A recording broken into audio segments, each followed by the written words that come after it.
of heaven. Notice he calls God a tyrant. He'll come back to this later. In a word, for your notes, it's simple. He says, all is not lost. Let's fight back. He's, of course, speaking to his second in command, Beelzebub. Beelzebub's speech is to come back and say, yeah, but what? I mean, really, seriously, what are we going to do? And we will then meet the response and, of course, the second speech of Satan. This one, of course, to Beelzebub. Let's look at it now at line 157 and following. Wherefore, with speedy words, the archfiend replied, fallen cherub, cherub, of course, angel, to be weak is miserable, doing or suffering. But of this be sure, to do aught good never will be our task, for ever to do ill our sole delight, as being the contrary to his high will whom we resist. If then his providence out of our evil seek to bring forth good, our labor must be to pervert that end, and out of good still to find means of evil. Now let's point out just for a moment that this is Milton's theodicy, his view that out of a terrible experience, good can come. Another way to say this, as we've said before in other lectures, is pain, suffering, evil, is propedeutic. That is to say, there's something to be learned from the experience of evil, pain, suffering, right?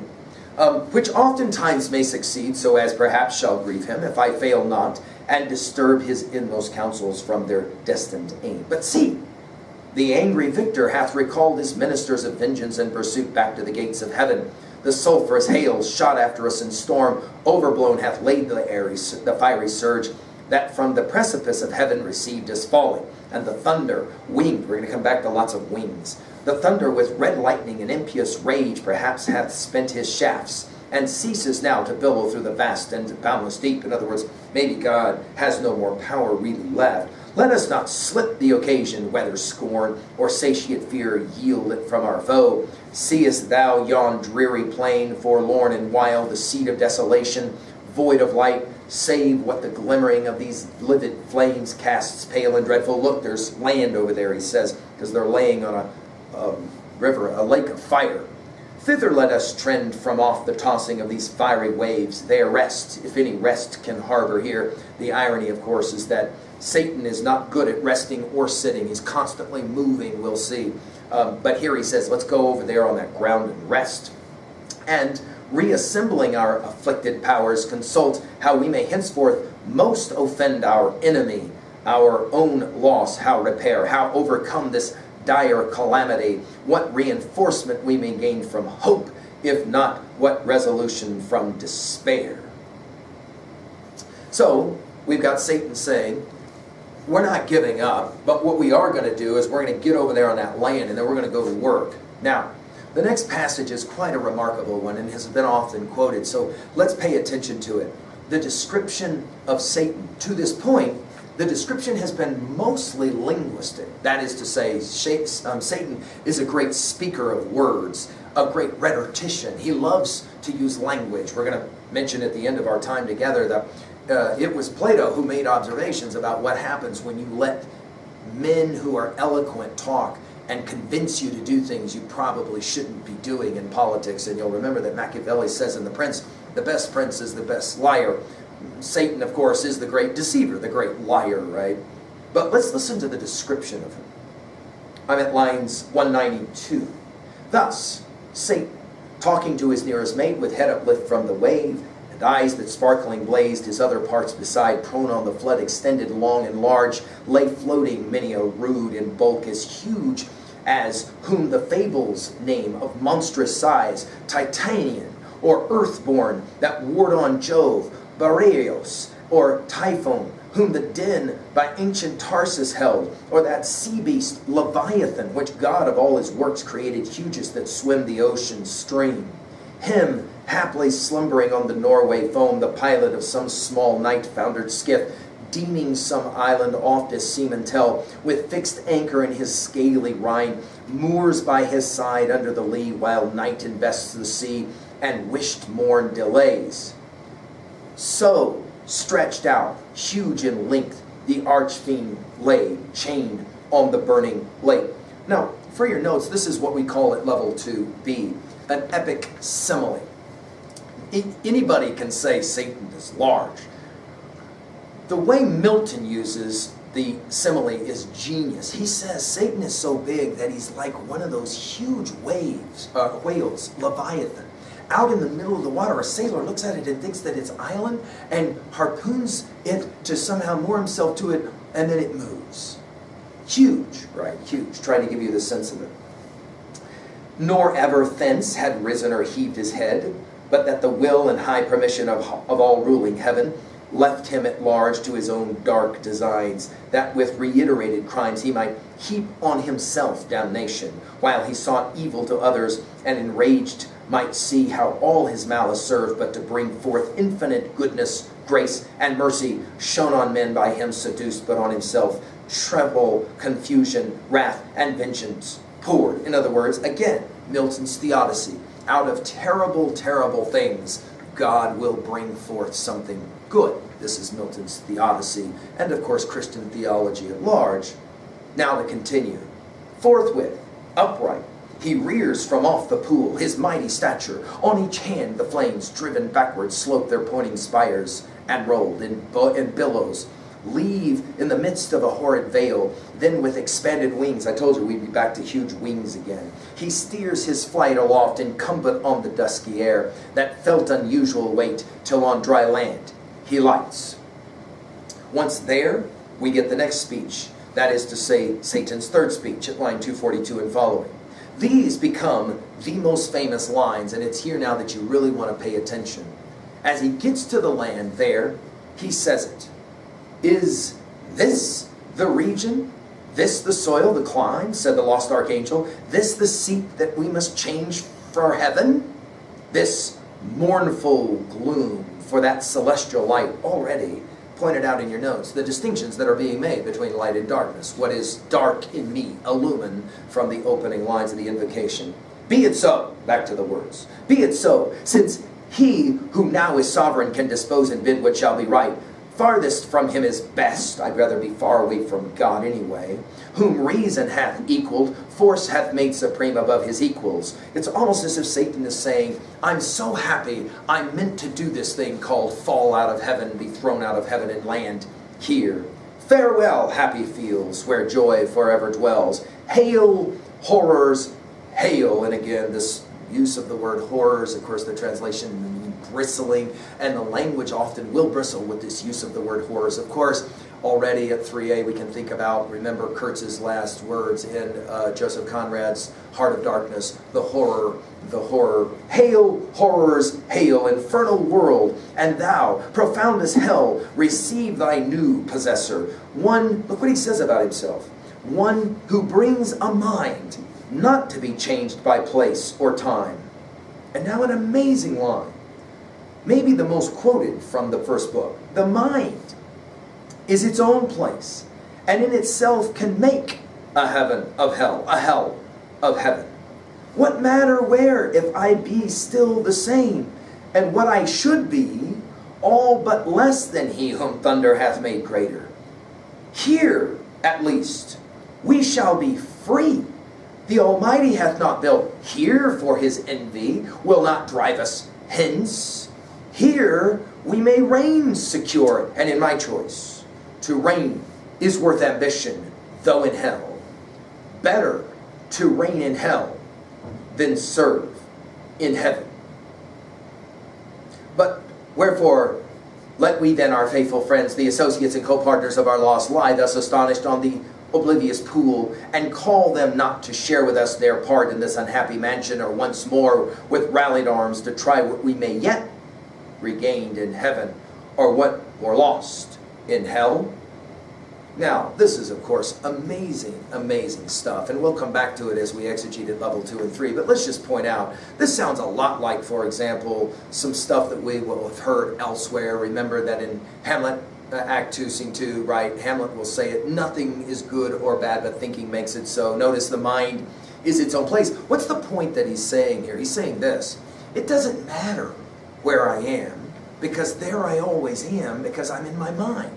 And he says, because that's the case, I would much rather be down here in hell than up there in heaven anyway.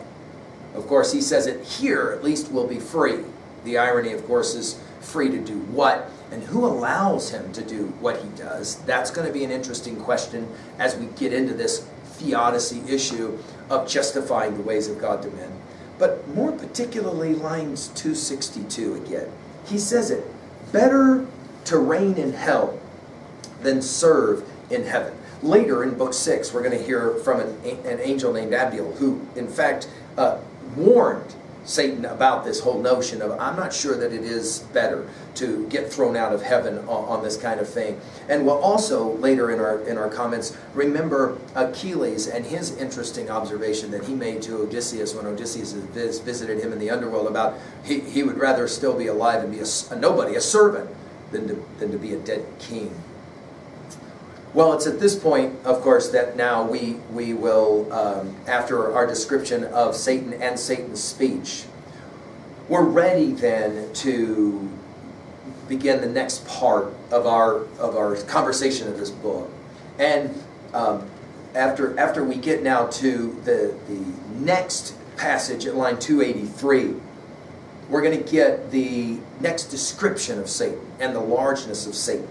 He, Satan, scarce had ceased when the superior fiend was moving toward the shore, his ponderous shield, ethereal temper, massy, large, round behind him cast. The broad circumference hung on his shoulders like the moon whose orb through optic glass the Tuscan artist views at evening from the top of Fisoli or in Volnardo to descry new lands, rivers, or mountains in her spotty globe. Here a mention we should point out to Galileo, who apparently Milton was at least allowed to visit. We don't know how much time he got to spend with Galileo, but he makes a tribute moment here to him. By the way, the only person that Milton makes that kind of tribute to in all of Paradise Lost. Now to Satan's spear. His spear, and now another epic simile, to equal what's the tallest pine hewn on Norwegian hills to be the mast of some great admiral, but were a wand. He walked with no support on easy steps over the burning marl, not like those steps on heaven's azure, and the torrid climb smote on him sore besides, vaulted with fire. Natheless, he so endured, till on the beach of that inflamed sea he stood and called his legions, angel forms, who lay entranced, thick as autumnal leaves that stow the brooks of Vallombrosa, where the Etrurian shades high o'er branch, high o'er-arched embower, or scattered sedge afloat, when with fierce winds Orion armed hath vexed the Red Sea coast, whose wave overthrew Bucerius and his Memphian chivalry, while with perfidious hatred they pursued the sojourners of Goshen, who behaled from the safe shore their floating carcasses and broken chariot wheels. An amazing simile here. Satan calls to all of the demons that are laying out there on the burning lake, and they look like leaves that are just all over the face. Vallombrosa is a place in Italy close to where he had traveled. Milton had traveled and seen these beautiful, beautiful trees. If you get a chance to see, this kind of thing, it's quite lovely. And Milton is referencing it here. Now, Satan's fourth speech. Princes, potentates, warriors. I'm at line 315 and following. The flower of heaven once yours, now lost. If such astonishment as this can seize, eternal spirits, or have ye chosen this place after the toil of battle to repose your wearied virtue, for the ease you find to slumber here is in the vales of heaven? In other words, yo, what are you doing here? All laying around doing nothing. He continues, or in this abject posture, have you sworn to adore the conqueror, who now beholds cherub and seraph rolling in the flood with scattered arms and ensigns, till anon his swift pursuers from heaven gates discern the advantage, and descending tread us down, thus drooping, or with linked thunderbolts transfix us to the bottom of the skull? Awake! Arise, or be forever fallen! Now, of course, we've studied Dante together, and we remember Canto 24, lines 46 and following, because we've memorized them, right? Remember, Dante there in Bolgia 7 is tired, and he's ready to sit down and not get up. It's Virgil, to remember, who says to him, up on your feet, this is no time to tire. Milton echoing these kinds of famous lines when he says, enough, get up, let's go, let's go, let's go. Of course, it's at this point now that all these demon angels, demons, come up off this fiery lake. They heard and were abashed, and up they sprang upon the wing, as when men want to wash on duty, sleeping found by whom they dread, rouse and bestir themselves ere well awake. Nor did they not perceive the evil plight in which they were, or the fierce pains not feel. Yet to their general's voice, notice the martial language, the warlike language here, right? Satan is like a general calling his troops. General's voice they soon obeyed, innumerable, as when the potent rod of Ammon's son in Egypt's evil day waved round the coast, upcalled a ditchy cloud of locusts, the plagues of Pharaoh, warping on the eastern wind that o'er the realm of impious Pharaoh hung like night, and darkened all the land of Nile. So numberless were those bad angels seen, hovering on wing over the cope of hell, twixt upper neither and surrounding fires, till as a signal given, the uplifted spear of their great sultan waving to direct their course, in even balance down they light on the firm brimstone, and fill all the plain. And then a few lines later he says the description is like the Goths or the Huns, who are just kind of coming in by the millions to arrive. It's here then that Milton will pause, because he wants to, well, some will say show off. He wants to do that epic cataloging that we so often find in the study of epic poems. And he is now going to tell us who all these nasty bad guy demons are. He will say it. Say, Muse, one more time to invoke the Muse. This is the third time, of course, in Book 1. Say, Muse, their names, then known, the evil demons, who first, who last, roused from the slumber on that fiery couch, at their great emperor's call, now he's an emperor, as next in worth came singly where he stood on the bare strand, while the promiscuous crowd stood yet aloof. So, right away, starting now, at roughly around line 376, we have the cataloging of all of these nasty ancient demons. Okay? Now, I've read quite a bit to this point, and it's possible that maybe we need to do a little bit of a break. But before we take our break and then come back to take a look at all these different demons and the litany or cataloging of all the quote-unquote bad guys, I'd like you to pause for a moment at 3A, and maybe even 3B, but for sure at 3A, and think about this for a moment. We're going to have an unbelievable list of bad guys, of nasties. Milton was blind when he wrote this poem, so he is drawing on his reading from years before. His memory is prodigious, and the number of references, allusions, references to other classic texts are amazing. They are prodigious.